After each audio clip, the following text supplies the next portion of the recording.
Lesson 14. At the station. Hello, today we are going to learn some question words, and we are also going to learn new ways to begin questions. But first, let's look at some vocabulary. So when an airplane leaves, it takes off. Okay? Take off. And when an airplane comes down, it lands. Land. An airplane takes off and lands on a runway. A runway. A pilot flies a plane. A pilot. A flight attendant helps people on the plane. A flight attendant. People go to a departure gate when they want to get on a plane. A departure gate. People wait on a platform when they want to get on a bus or train. A platform.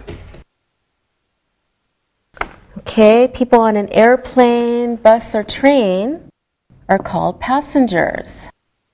A passenger. They sit in seats. Seat. People need a passport to travel to other countries. A passport. People like to buy things at the airport. They can buy chocolate, cigarettes. On the other side of the house, in the kitchen. We can have some coffee there. Good idea.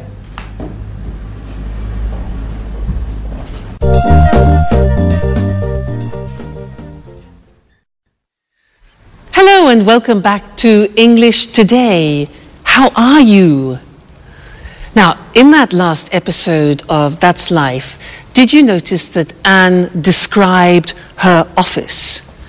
And the most important thing for Peter was what? The coffee machine.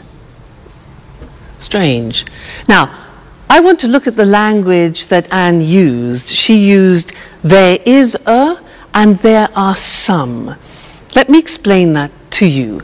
Now, if you have a single object, for example, like a glass, then we say there is a glass on the table, or there is a hat on the table, or there is a computer on the table.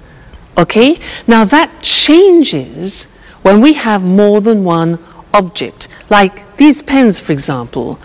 We say there are some pens on the table. Okay? There are some pens on the table. And therefore, in this example here, books, there are some books on the table. There are some CDs on the table. So you see how it changes. Now, let's go and look at that on the screen. You can see it written. So we said with singular objects, we say there is. The examples are there's a computer in Anne's office. There isn't a fax machine. That's the negative. There isn't a fax machine. There's a table in the studio, and there isn't a coffee machine, which Peter can't believe. Now look at the plural form. We say there are some office supplies in the office, and there are some pens and pencils, okay? And we also use that for the exact number of plural objects. So, for example, there are 2 chairs in Anne's office, and there are 4 pictures, for example, in her studio. All right, so that's an introduction to there is and there are some. Now, in the next lesson, we're going to look at the difference between some and any, which is very important. So listen out for that in the next episode, and then come back here and we'll work on it. All right? See you later. Bye. Do you want milk with your coffee? There's a bottle in the back of the fridge. I prefer it without milk, but with some sugar.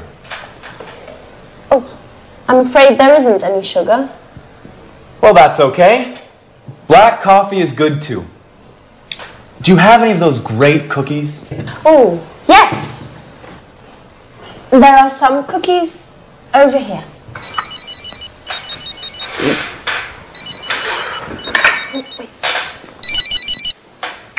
Peter speaking. What?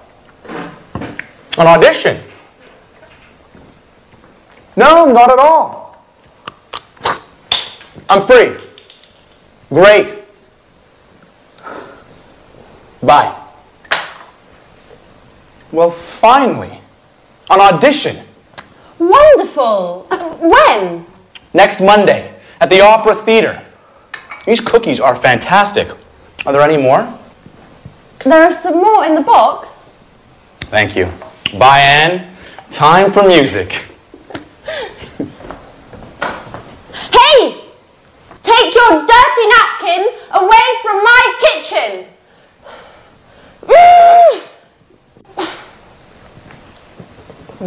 It's nice to have you as my new office neighbour.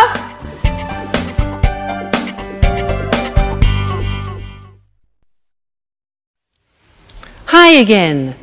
Anne's a bit difficult, isn't she? Yeah. Now this is a lesson about some and any. Remember Peter said, can I have some coffee and some biscuits? Well, I want to talk to you about that right now. Now, in order to understand some and any, we have to understand the difference between countable objects and uncountable objects. So, these things here are ingredients to make a wonderful English lemon cake. Let's divide them into countable objects and uncountable objects. Let's start with these. Now, these are lemons. Countable means you can count them. Uncountable means you can't count them. Can you count these? Yeah, 1, 2. So, these are countable, so there are some lemons. Now, what about these? These are nuts. Can you count these? Yeah, 1, 2, 3, etc. So they are also countable. So we say there are some nuts on the table. Now, what about this? This is marmalade. Now, can you count marmalade? Well, you can count the container, but not the marmalade inside. So this is uncountable, and we say in English, there is some marmalade. It's a singular verb. So we put it here, it's uncountable. Okay? Now, let's look at this. What's this? This is salt. Salt. Now, is this countable or uncountable for you? Countable or uncountable? Well, it is very difficult to count all the little bits of salt, so this is uncountable. We put it here, all right? Now, next thing, these two, eggs. Countable, uncountable, 1, 2, countable. There are some eggs. This here is spices. Spices. Now, these you can count. So we say there are some spices. What about this? Milk. You can count the bottle, but can you count the liquid? No. So all liquids are uncountable, and we say there is some milk. There is some milk. So singular verb. Put that there. Now what have we got here? Butter. Butter. Can we count that? Well, we can count a packet, yes, but the butter inside? Exactly, no, we can't count butter. So there is some butter, we put it here. Good. Now, what else have we got? Flour. You know, flour we use to make pizza, to make cakes. Is that countable? Exactly, it's not countable. It's like salt, like sugar, like coffee. So we put this here, uncountable. And the last thing, this. What's this? Water. Is water countable? No, it's not. So water goes with the uncountable. There is some water. It's quite difficult, hey? Let's look at the screen to see that written. All right, and we will do a general summary. So we said countable objects in the plural. In the positive form, we say there are some lemons on the table. There are some CDs on the table. There are some eggs on the table. So that's countable. Now the negative is there aren't any. We use any. There aren't any cigarettes on the table. There aren't any biscuits, important, any for the negative. There aren't any magazines, for example, all right? Now, questions. Here again, we use the word any. We use any in the negative and any in the questions. So, are there any glasses on the table? Are there any books on the table? Are there any pens? All right, so some in the positive, any in the negative, and the question form. Good. Now, let's move on to uncountable objects. These ones here. The examples are, there is, singular verb, some sugar on the table. There is some flour on the table.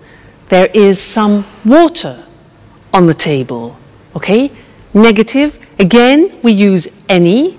We say there isn't any bread on the table. There isn't any wine, a liquid, on the table. There isn't any chocolate on the table. All right? Questions, again, with the singular verb and any. Is there any money on the table? Is there any pasta? Unfortunately not. And is there any beer? Okay? Now, I want to add one more thing to this lesson, and it's the words this, that, these, those. Let me explain. With one object, you say this CD when it's close to you. This CD. But when it's distant from you, far away, you say that CD. This, that. All right? We hear this very often. Let me take two. Plural. Now we say these CDs. When they're far from you, we say those CDs. Okay? So these, those, one, this, that. Let's see that on the screen. So, this book, plural, these books when they're close to you, and that chair, for example, and those chairs when they're distant from you. That's a big lesson, hey? There's a lot to remember. So we have some and any, countable and uncountable, this, that, these, those. Whew! You have a lot to do at home to study there. Anyway, no problem, because you're great students. So we'll meet again in the studio very soon for some more English. Take care. Bye for now.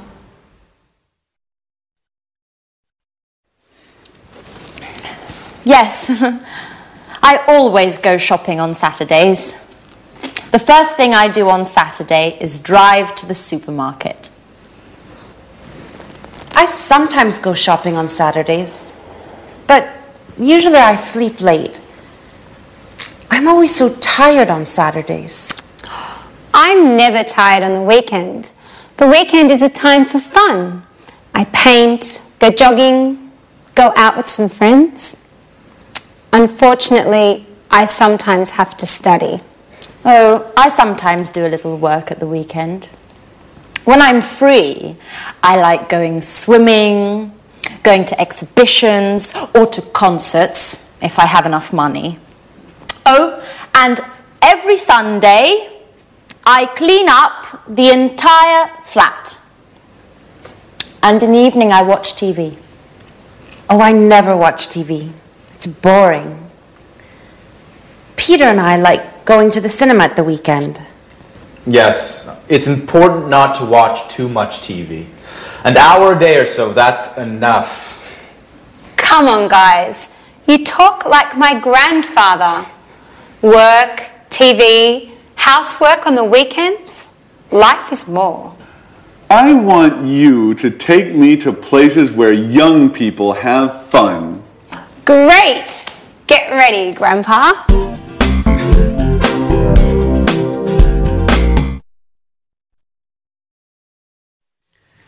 Hello and welcome back again to English Today, your live English language program. Now, did you notice how Anne said that she loves going to concerts and exhibitions, but she doesn't have enough money? Now, this word enough, it's written E-N-O-U-G-H. The pronunciation is enough. What does it mean? Let me show you. I have a ticket here for a concert, okay? This is 45 euro. 45 euro. Now, I have 40 euro here. 40 euro, 45 euro for the ticket. It isn't enough. It means it's less, it's not sufficient. It isn't enough. No ticket, no concert. So, happens.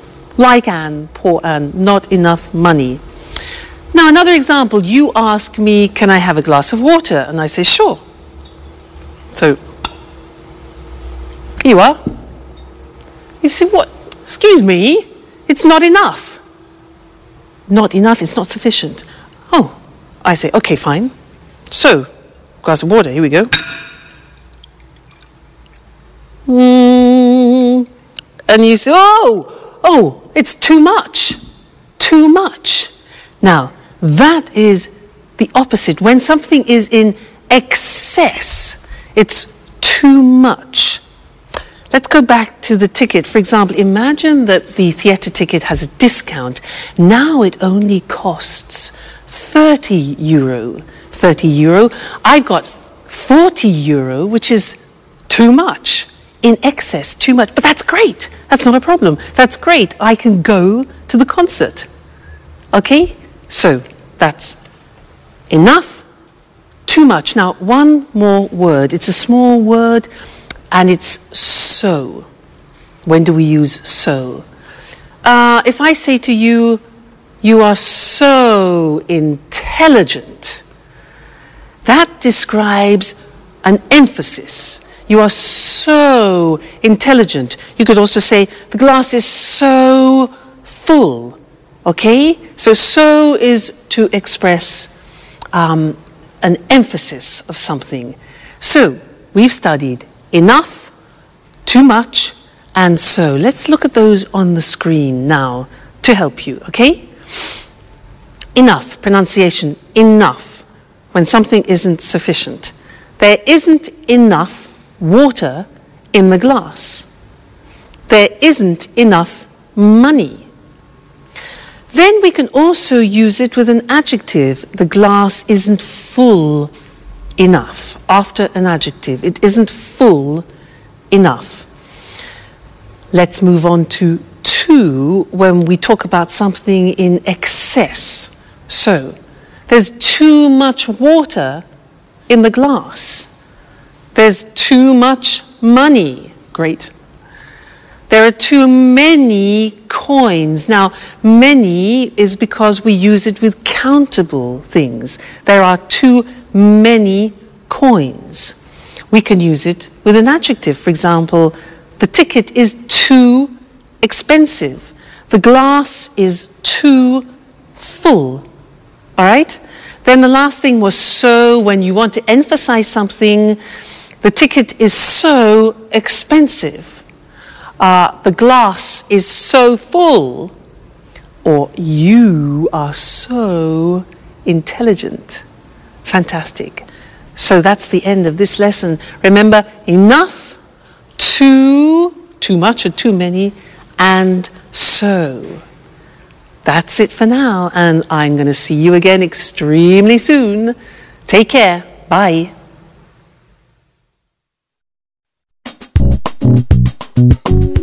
Work is so hard, guys.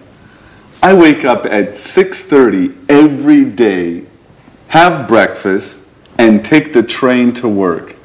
Every day. I know. I get up at 7, but I have a friend at work who usually gets up at 6. Why? That's too early. It takes him an hour to drive to work. Wow, that's a long drive. Yes. But he lives in the country. I think he's lucky. Every weekend he can go for walks in the woods, not in traffic jams. I guess that's pretty nice. He lives in the countryside, but works in the city. A pretty nice combination. What about you, Sharon? What time do you wake up? I usually get up at about 9 o'clock, but I live in the city. It's easy to get to work. Yes, but you get home very late. Often 6:30 or 7. You know, I sometimes have 5 or 6 groups of tourists a day. You work too much, my dear. And you sing too much, Peter.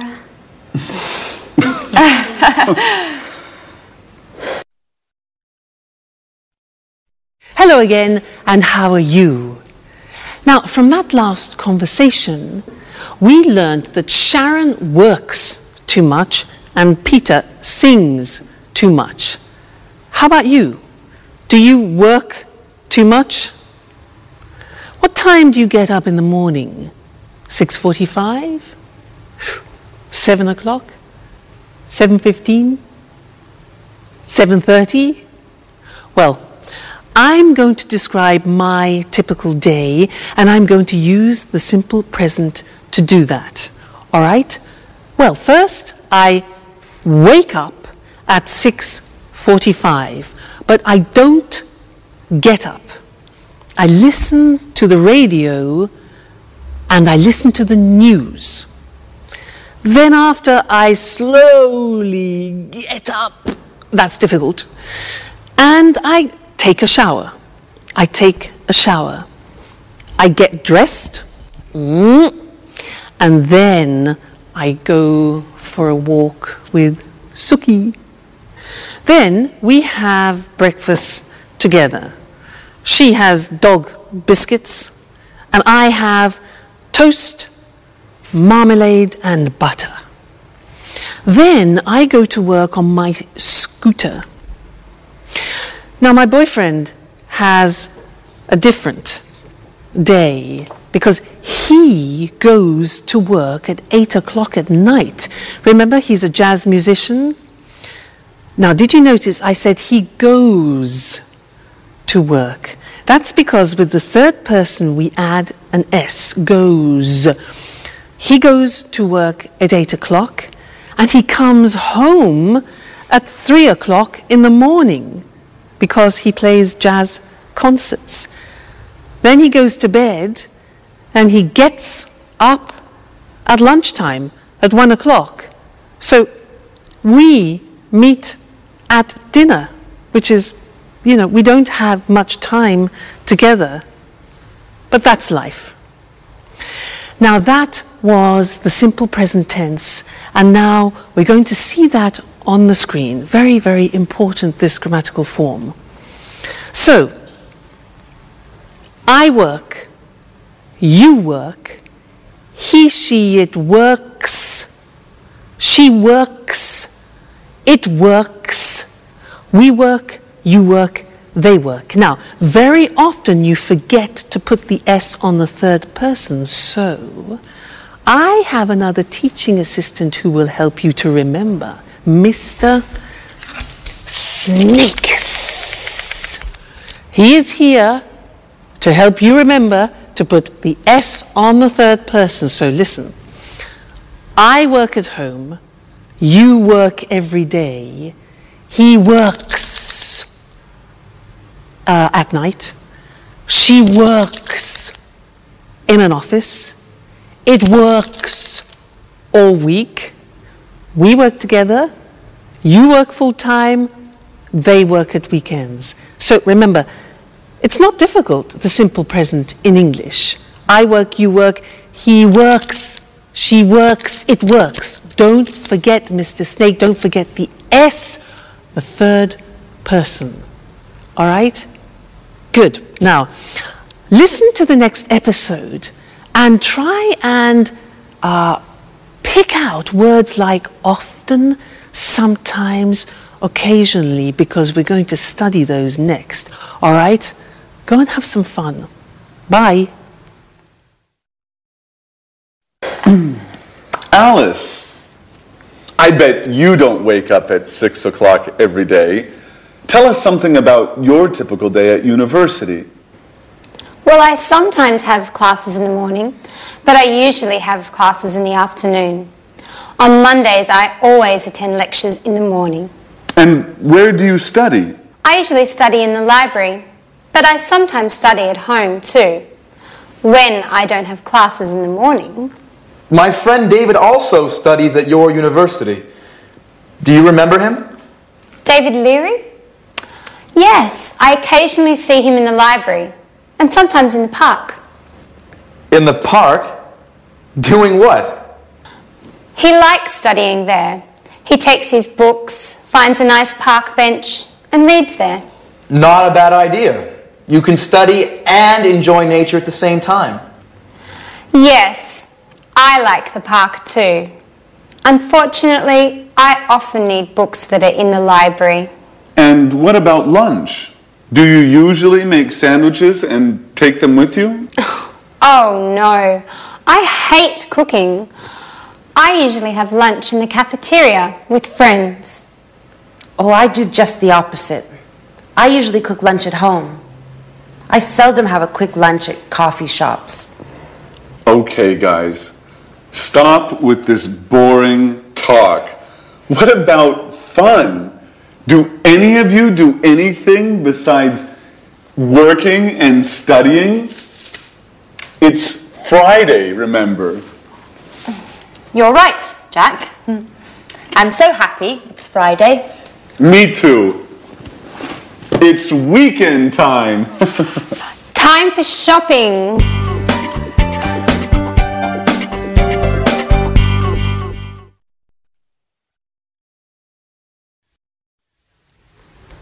Jack really knows how to provoke Anne, doesn't he?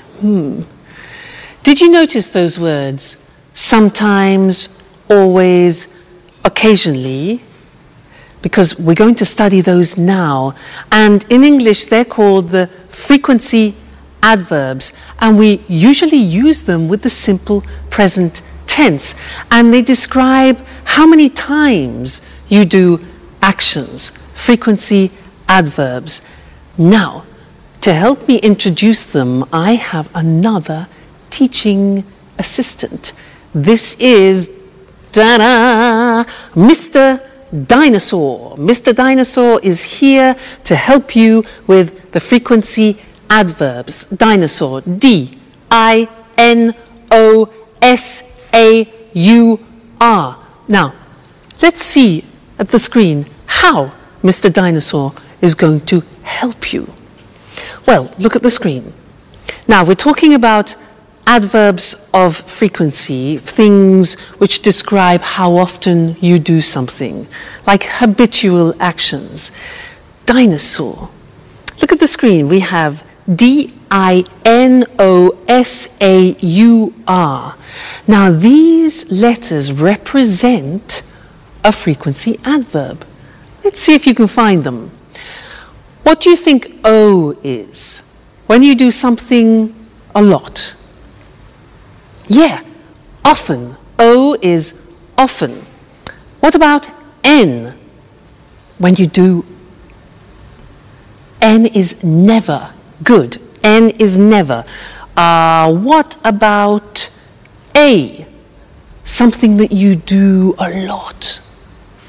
A is always. Good. What about S? S is sometimes. Very good. Sometimes. Now, U is for usually. Usually, it's a habit. What about R? R stands for rarely. That's difficult to pronounce. Rarely. And the last one, look at the top. We've got D. Monday, Tuesday, Wednesday, Thursday, Friday, Saturday, Sunday is, a bit strange this, every day. All right, so those are the main frequency adverbs. Every day, never, often, sometimes, always, usually, rarely. You notice sometimes is also the same as occasionally, and rarely, another way to say rarely is seldom. Okay, now the important thing about Mr. Dinosaur and the frequency adverbs is where to put them in the sentence. Now, look at the examples. We put them in front of the main verb. So, I never go out. You always arrive late. He usually gets up at 7. She rarely plays tennis. It often rains in England. We sometimes watch TV. You occasionally drink wine. And the last one is different. Every day they drive to work. Usually every day we put at the beginning. But the others are always before the main verb and after the subject. Now, one problem. There is an exception to the rule, which is typical of the English language. And what is the exception? The exception is the verb to be. The verb to be is always an exception in English. Let's see how that works. Look at the example. He isn't often late. We're sometimes in a hurry. You see the position. The position of the frequency adverb is after the verb to be, not before. And that's the rule. So he isn't often late. We're sometimes in a hurry. They're never at home. And I'm always tired. So those are the frequency adverbs, very important, and we use them to describe our habitual actions. Now, in the next episode of That's Life, listen for this word, enough. Enough. It's a very strange word, because we're going to talk about that in the next lesson here in the studio. So, go and see That's Life. Bye.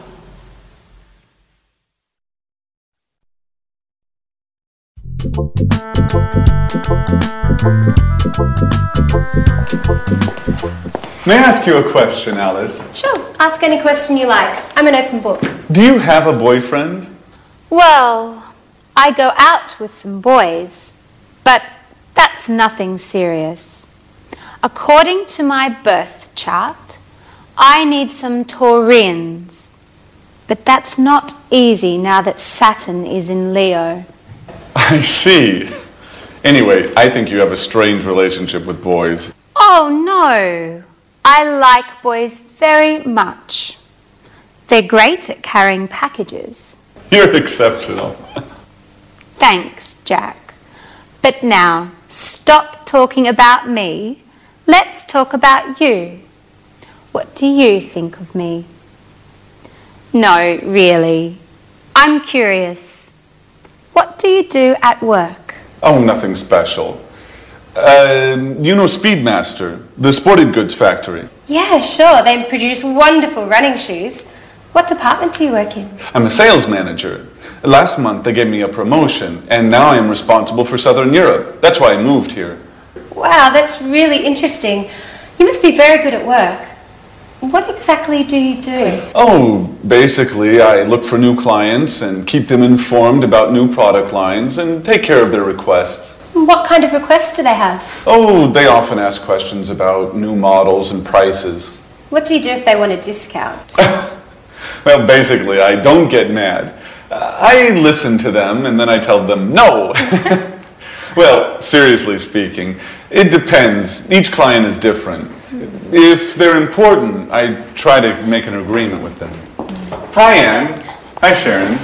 Where's Peter? Oh, Peter's preparing his audition. Well, tell Peter I wish him good luck. Do you really care?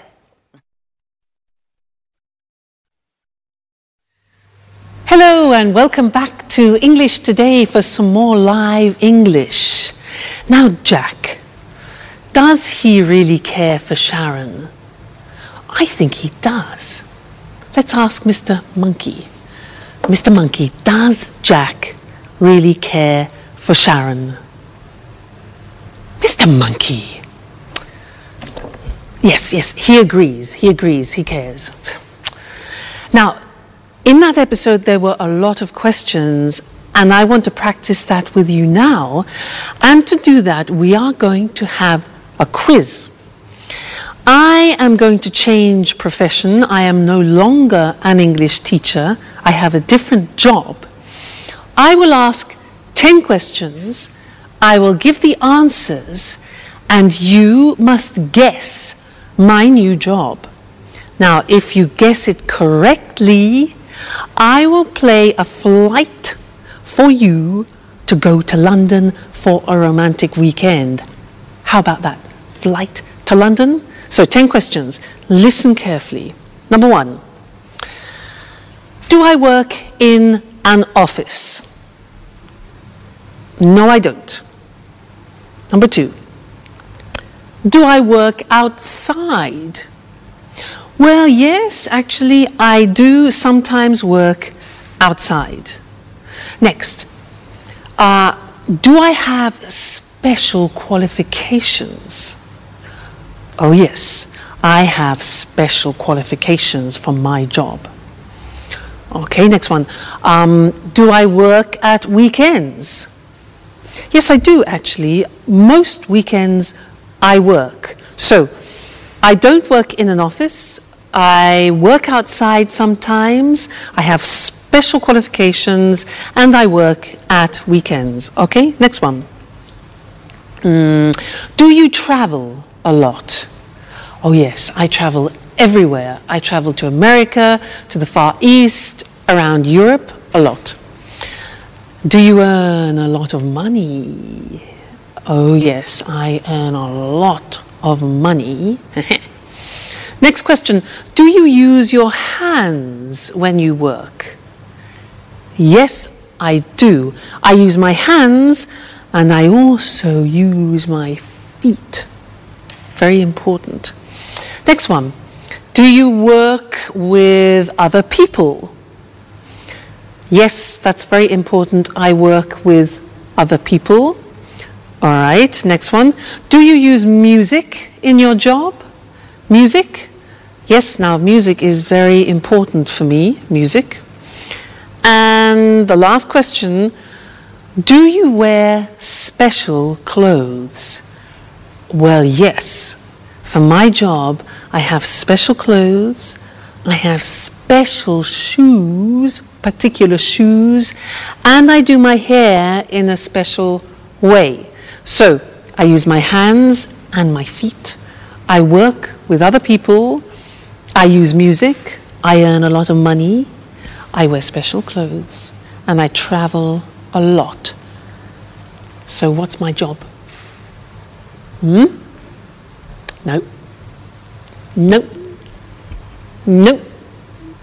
It's difficult. Shall I tell you? I'm a prima ballerina. I won, you lost. No London, no flight to London. Next time, there'll be another quiz. All right, good. So let's look at the grammar that we've just used for asking questions. Okay? Now,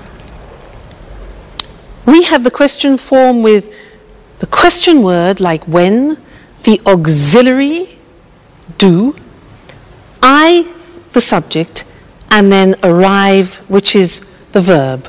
So, when do I arrive? Okay, that's a typical question in the simple present. Look at the next one. What do you do at work? What do you do? Next one. Now, this is important, and we need Mr. Snake, because it's who does he work with? Remember, does, third person, the S, do becomes does. So, who does he work with? Next one. Why does she study? Third person.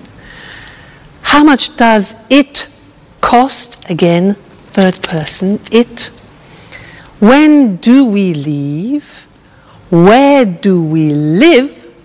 And how do they speak English? Okay, so remember, third person does is the auxiliary plus the infinitive. All right, so those are the English question forms.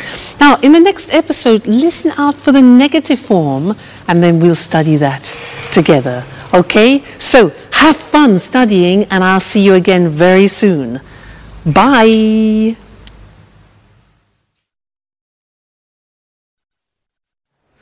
Oh, girls, we're talking about jobs. Tell me about your job, Sharon. What do you do at the moment? That's an interesting question. Really? Why do you say that? Well, you know I have a degree in archaeology, but now I'm doing something quite different. Do you have a part-time job? No, unfortunately, it's a full-time job. I work for a travel agency. Oh, what do you do? I give tours around the city. I bring tourists to monuments and museums and other interesting places. Oh, that's nice. Could I have you as a tour guide for one day? I'm sorry. I only work with groups, usually with Japanese people. Oh, well, I'm a black belt in karate. Very funny, but it's not enough. It's too bad. Anne, stop cleaning for a moment. Sit down and tell me about your job. Okay. I work in a publishing company. Oh, so you work with famous writers? Not exactly. I don't work with the writers. I just read their proofs and correct them before printing. By the way, do you know Paul Taylor? He works with you, right? Yes, but we don't work in the same department. He works in the advertising department. But we are good friends. Every weekend we play tennis together. Play tennis? I'm jealous. Do you play tennis too? Do you want to play with us? Well, just joking. I don't play tennis that well. Only karate.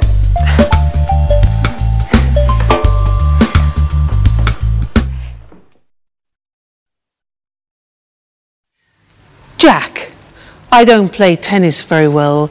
I only do karate. He doesn't play tennis very well. It's easy. Men.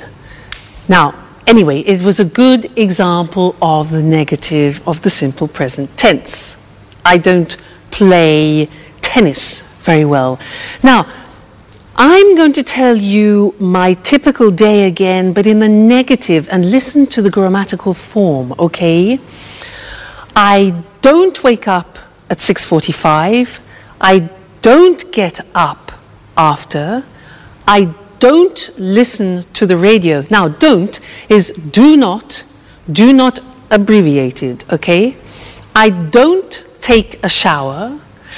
I don't have breakfast with Suki, and I don't have Tok biscuits. Now think of my boyfriend. Let's go into the third person. My boyfriend doesn't go to work at 8 o'clock at night. He doesn't play the saxophone. He plays the double bass. Now, doesn't is does not contracted.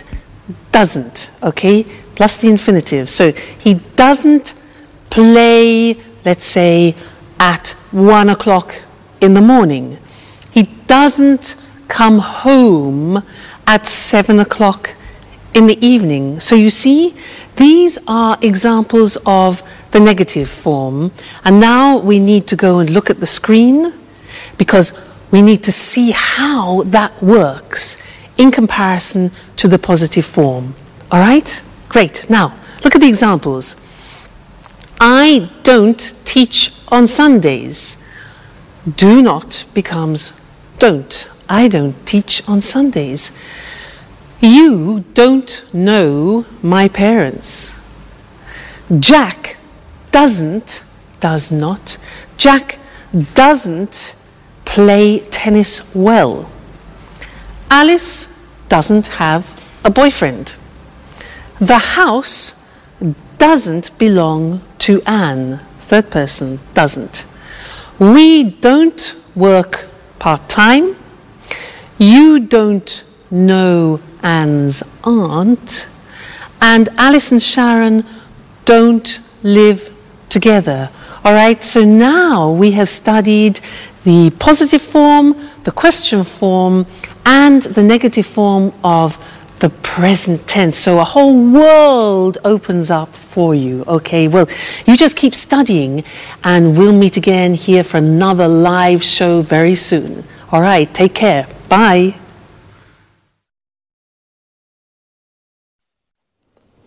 Good evening from Eric Brown. Welcome to another edition of Let's Talk. With me here in the studio are Marie and Tom. Hello, Marie. Hello, Tom. Hello, Eric. Well, today, let's talk. Let's talk about what, Marie? Low-cost airlines. Very interesting. You're right, Eric. You know, there are 90 low-cost airlines in Europe today. Really? So many? Yes, that's right. 90. Lots of people fly with low-cost airlines. Of course. It's very cheap to fly with these airlines. It's not always cheap, Marie. It's cheap to fly midweek on Tuesday, Wednesday or Thursday, but it's not cheap to fly at weekends on Saturday or Sunday. But are the planes safe? Yes, the planes are usually new, so they are safe. That's good. It's important to fly in safe planes. And what about the tickets? Is it easy to find them? Yes, it's very easy. I usually buy my tickets online with my credit card.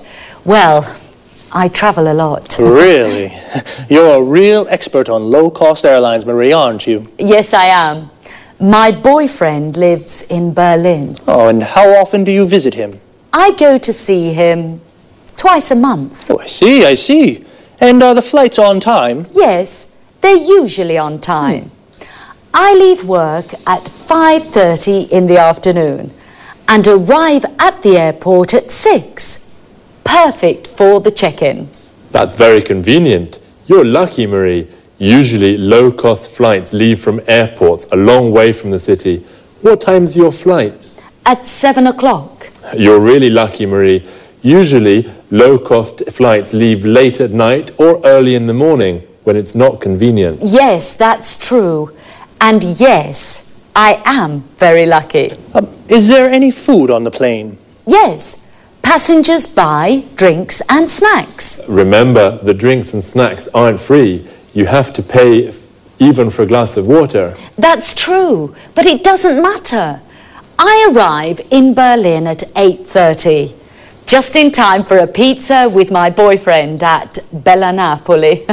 A very good pizzeria. The best one in Berlin. Oh, that's great. But for us, it's time to say goodbye. Okay, low-cost airlines. Today, there are many low-cost airlines throughout Europe. They are very easy to use, and they are cheap. And the planes are safe, and they are usually on time.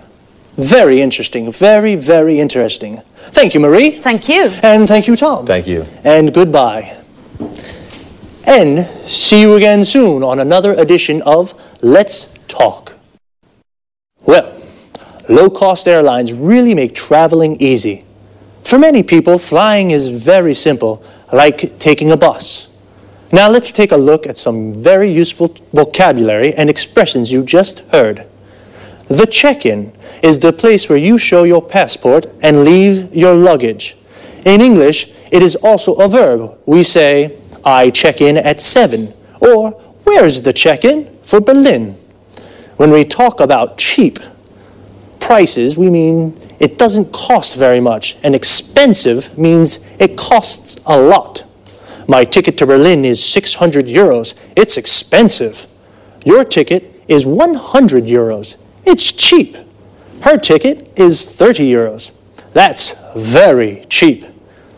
To say what airline we use, we say fly with, followed by the name of the airline. I fly with Air Liverpool, or the type of airline. I fly with low-cost airlines. And what about when you want to ask if the plane is late? We can say, are the flights on time? If the flight is at 7 and it goes at 7, it is on time. But if the flight is at 7 and it goes at 10, it's late. Marie said, I buy my tickets online. This means she uses the internet to buy her ticket. What other things can you do online? Here are some examples. I reserve hotel rooms online. I don't call the hotel on the phone to reserve a room. I use the internet. I check my bank account online. I use the internet to see how much money I have in my account. I pay my bills online. I use the internet to pay the electricity bill, the water bill, the gas bill. Wow, we can really do a lot of things online. Okay, just 2 more things before we say goodbye. The first is frequency. When we say how often we do something, I asked Marie, how often do you visit him? And she said twice a month. Twice a month means 2 times in a month. Once a month means 1 time in a month. But when we do something more than 2 times, we say 3 times a month, 4 times a month, etc. Even if we change the period of time, the structure of frequency remains the same. For example, we can say once a day, twice a week. But remember, we say 3 times a year, 4 times a week. One last thing. Notice the preposition after arrive. When we arrive in a place like a station, airport, shop, we say, I arrive at the airport at 6. But when we arrive in a city or country, we say, I arrive in Berlin at 8:30. So, we say, I arrive at the station, I arrive at the airport, but I arrive in London or I arrive in Madrid. That's about it for now. Take care and see you soon. Good afternoon to everyone. Welcome to Sports Special, the program dedicated to all sports and all sports fans. I'm Eric Brown. In the studio with me is John Forbes, our sports expert. Well, John, what are you talking about this afternoon? Football. Great, my favorite sport. It's not only your favorite sport, Eric. Millions of people love football. Of course. It's a fantastic game, the best in the world. Well, maybe, but remember, Eric, football isn't only about fame, success, and money. Oh, a lot of money. Professional footballers earn millions of euros. That's true, but football is also about hard work, fitness training, stretching, and jogging almost every day. Really? How often do professional players train?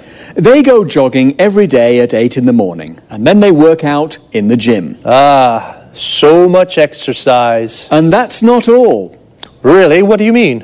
Well, they also practice football 3 or 4 times a week with the team. And where do they train? They usually do fitness training at the football ground. First they do stretching, then they practice shooting. Is the coach with them during the training? Yes, of course. The coach is very important for the team. He shows the players good techniques for passing, dribbling, and heading. And he decides who plays in the matches. How many matches are there in a football championship? 30, more or less. You know, football championships take place in the winter, usually from September until June. And when do they play matches? at weekends, but the big clubs also play during the week for the European Cups. Oh, championships, European Cups, training. Footballers are very busy. Yes, they are. The only time they rest is in the summer. Well, holidays only in the summer, but what about fun? For example, can the players have a beer after a match? Of course, Eric, especially if they win. A beer is a perfect way to celebrate a victory. Well, a footballer's training routine is very hard, but it is very rewarding too. Okay, thanks to our expert, John Forbes. And goodbye to all football fans and sports lovers. See you again soon for a new edition of Sports Special. First of all, football and soccer are the same thing. Football is the British word, and soccer is the American form. But they are exactly the same thing. So, let's take a look at some of the vocabulary we use to talk about football. Do you like football?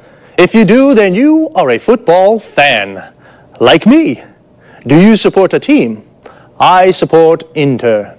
We say that we support a team when we are a fan of that team.